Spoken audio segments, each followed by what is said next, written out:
Et vous dire bien vous souhaite la bienvenue. Juan Branco.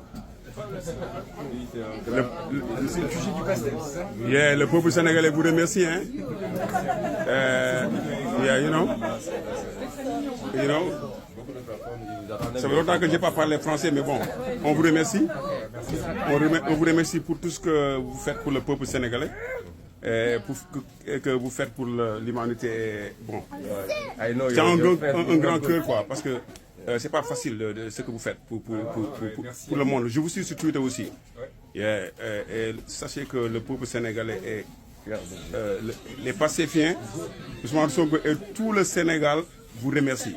Je pense que vous ne vous rendez pas compte de l'exemple que vous avez donné à beaucoup de peuples en lutte, et à la fois la discipline dans laquelle vous êtes engagé et comment vous avez résisté par rapport aux différentes agressions du pouvoir sur la durée. Je pense que Sonko est extraordinairement...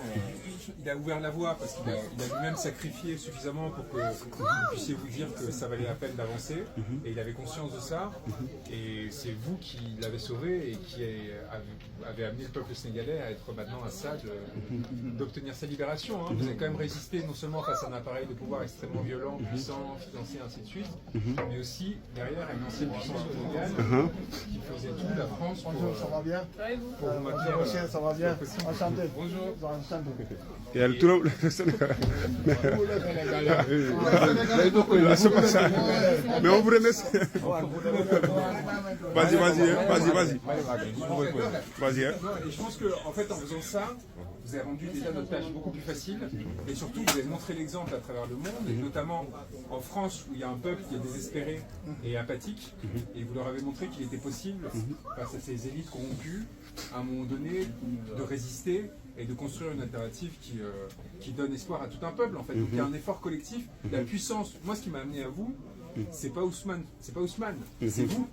Et c'est les gens qui, à Dakar, à Ziguinchor, à Saint-Louis, ont montré l'exemple et ont montré qu'ils n'avaient pas peur des balles, ou plutôt qu'ils avaient peur des balles, mais il y avait quelque chose de plus important que leur peur.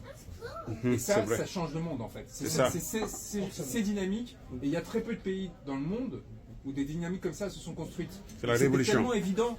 Une révolution. Tellement évident pour moi d'aller chercher ce qui avait généré ça, qui était cette personne qui avait engendré ce mouvement et qui avait donné ce courage à ce peuple, et pourquoi ce peuple était dans cette dynamique, que quand je suis arrivé et que j'ai vu la force que vous aviez, c'était normal de nous mettre à votre niveau, en fait. C'est pour ça que j'étais prêt à passer quelques mois en prison avec nos frères de Rebus.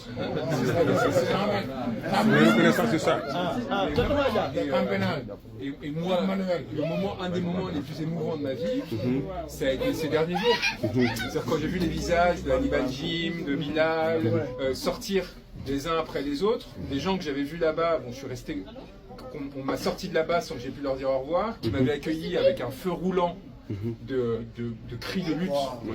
Quand j'étais rentré en prison, à chaque fois qu'on m'extrayait en criant liberté depuis les geôles de Rebeuss, donc vous savez comment elles sont, les chambres 11, etc., avec 250 personnes dans 50 mètres carrés, et cette force-là, cette détermination-là, moi, il était inconcevable pour moi qu'on accepte que ces personnes restent encore 6 mois, 1 an, 2 ans en prison. Et Ousmane, en disant qu'il ne voulait rien faire et qu'il ne ferait rien tant qu'il ne sortirait pas, ça c'est quand même, ça montre, et que son sort à lui était secondaire par rapport à celui des 1000 frères qui restaient détenus.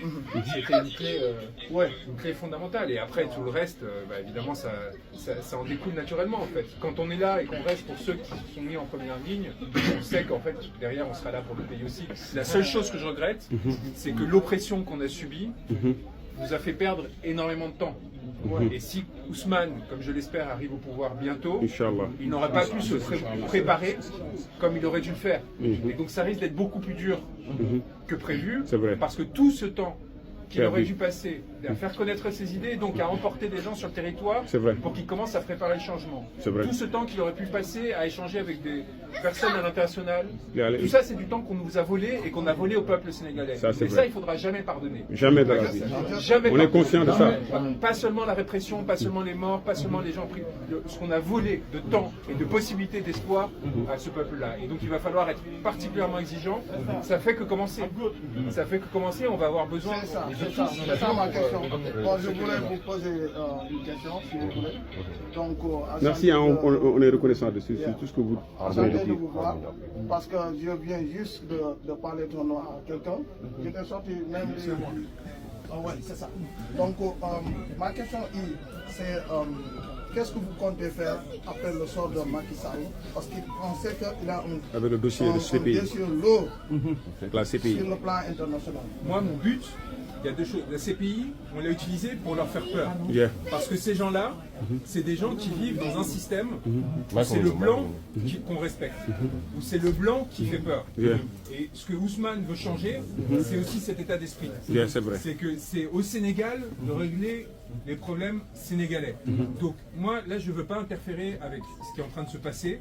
Ils sont en train de prendre des décisions importantes qui appartiennent au peuple sénégalais, pour lesquelles moi, j'ai rien à faire. C'est pas à moi maintenant de négocier les conditions de ce qui est en train de se passer, etc.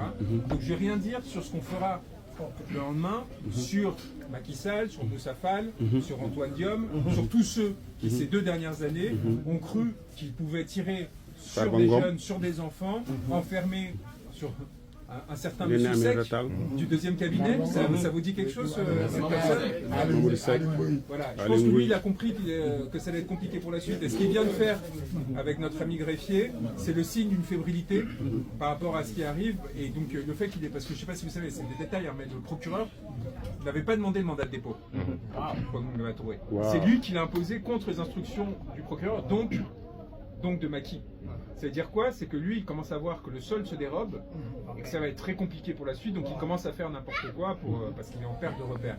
Donc tous ces gens-là, ils ont très peur. Ils ont très peur et ça nous d'être précautionneux aussi parce que les gens qui ont peur sont des gens dangereux. Dangereux. On ne montre pas nos cartes, on avance tranquillement. De toute façon, on ne leur ressemble pas. Hein, on ne va pas recréer un Sénégal où il y aura à nouveau 1000 prisonniers politiques et ainsi de suite. C'est pas l'objectif. Mais on y va tranquillement pour s'assurer que plus jamais on puisse faire quelque chose. Et mon espoir, c'est que ça se règle au Sénégal par les Sénégalais. On aidera comme on pourra, mais l'enjeu là, c'est qu'il y ait tout ce processus à la fois de réconciliation, de réparation et ainsi de suite qui doit arriver. Vous vous souvenez très bien qu'Ousmane, quand il était libre, la première chose qu'il faisait à chaque fois, quand il y avait un mort en manifestation, etc., c'était quoi? C'était aller voir les familles. Systématiquement. Donc, ça a toujours été pour lui fondamental. Merci. Mais non, mais... Vas-y. Vous êtes français et vous intervenez au Sénégal. En fait, vous intervenez en Afrique de plus général. Ma question est relative à la nouvelle relation entre la France et l'Afrique.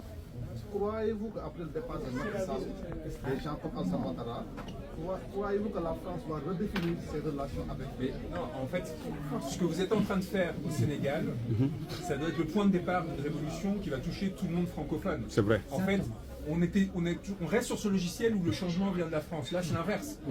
Là, en fait, c'est à vous de générer quelque chose. Et il y a des forces sociales, notamment du Sénégal, de la diaspora, qui vont pouvoir influencer les territoires où ils agissent, que ce soit aux États-Unis, en France et ainsi de suite. Et on va dépendre de vous, de votre expérience. Ce qui est en train de se passer avec le PASTEF est historique. La capacité qu'a eu le PASTEF pour, sur l'ensemble du